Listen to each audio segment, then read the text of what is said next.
Broke. Once I built a tower up to the sun, brick and rivet and lime. Once I built a tower, now it's done. Brother, can you spare a dime?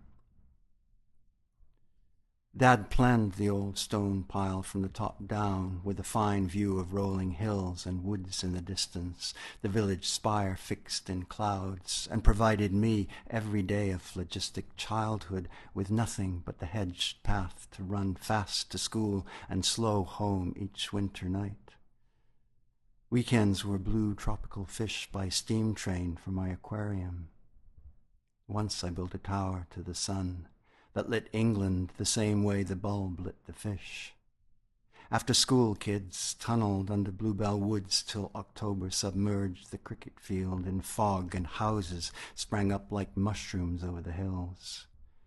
School and home and work and home all mesh, as do fish, tunnel, train, each stolen plank and nail, candle for our cave, even flattened earth and green slime, brick and rivet and lime. Grandad did time by the fire, fixed clocks with glue. Corinne Davies' knickers caught a nail, and I saw a man in shirt sleeves dance on the windy street, and promised myself to burn like him. Burn, buddy boy, attenuate, starve.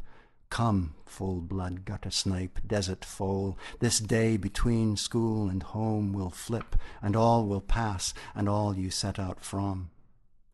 Once I built a tower, now it's done. Now sparks coruscate this half-new world, its low roof like bottle caps under which we huddle, bright drunk folk, to work small and gigantic, fieldstone, hill-end, clear-cut, pasture, dairy, army, lies, enough to pay the bills and not mind how much we owe the black earth and sky, east and west. How we night sail, sail top-heavy, waiting for the nick of time. Brother, can you spare a dime?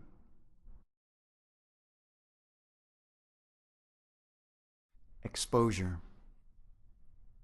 He posed as near our tent's propped flap, my parents shy against its wing, my toddler sister tucked below, then waved us to a sudden freeze.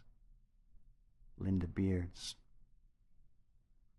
53 years of struggle since our family blew west and off the sea to the dust of this hill. One day my uncle took me down river to the big cave to shoot morning swallows and listen hard for frog, bird, water, cloud. Human footprints, a large set and a small, led beneath the cliff to a boat painted red. He rode out of green currents into the foaming black waves. We sat face to face all day, and when we returned to the cave, he posed as near our tent's propped flap. The foot, first with claws, then roots. A herd of planted feet, too many to count, so far and small that the pattern flies at me like my mother's blue dress when I was young. A flock of birds, seabirds, sweeping the sky, the blue cave walls chock full of feet marching to where the stone ceiling crushes the cold red clay floor. Before others arrive, my uncle gives me crayons, and I draw a gold creature with vast wings and a splinter of light between its eyes. To hold time still, he plants a tripod in the sand. My parents, shy against its wing, my toddler sister, snug between its thighs. Years later, Dad's grin is strained and Mum's eyes glass, their lives tangled in the frame, caught. In me they see faint reflection, Dad of his own childhood and Mum of what's to come, the heat of one, the chill of the other. Mother's dress against her body, Dad's glance at the red boat outside the cave, my sister's mouth wide. At my desk I watch night wind blow smoke through trees, the frame arbitrary, rough edge snagging threads that Uncle quickly tucked below, then waved us to a sudden freeze. Geza. Every living thing will die, but I was not ready, though you told me with your eyes and body on that last long walk through the dark when you realized the distance, Vancouver to Steveston, and stood still, full of invisible words, and spoke. Then put your head down, trotted by my side over the bridge, past cars and cars, till December sun rose and lit blueberry fields for us in Richmond, alders yellow in the distance above a red twig sea. I loved you then as I loved the world, for you were in the world, and I was by your side, and all else was to come or in the past. Invention of flight. Surrey farmland passes the windows, the original garden slated for new housing, while commuters nod in September sunshine and highway knows it will end at the sea.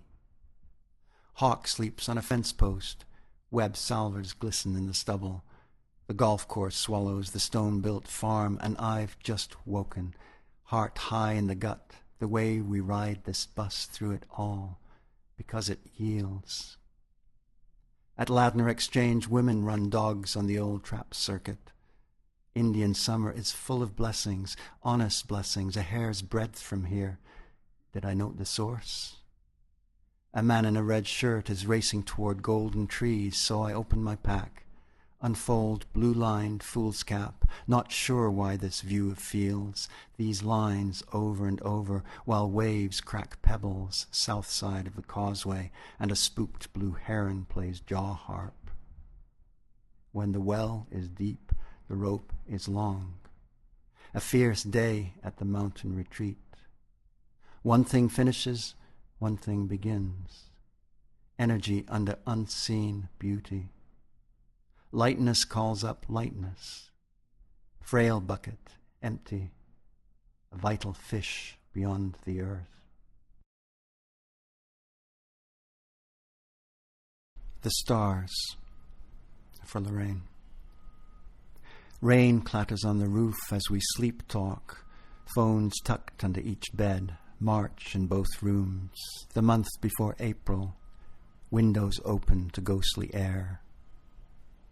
We marry with the new moon, long known, how we cross the stone beach, climb the cliff to eagles and raven, and chill wind, with pocket pebbles to bury, sticks to burn, silver rings to bind us, and I let in your fox-brown eyes, and see what works in you that works in me, and know what kills you killed me too, till the candles stir with breath as sweet as spring, and we perch face to face on the cliff edge, blue sail on my right, your left, small boat light in the surf, nothing less to carry our bones already, smoke to the sky, ash to the sea, loved ones west and east, our kingdoms in peril, tribes burned out of stone forts.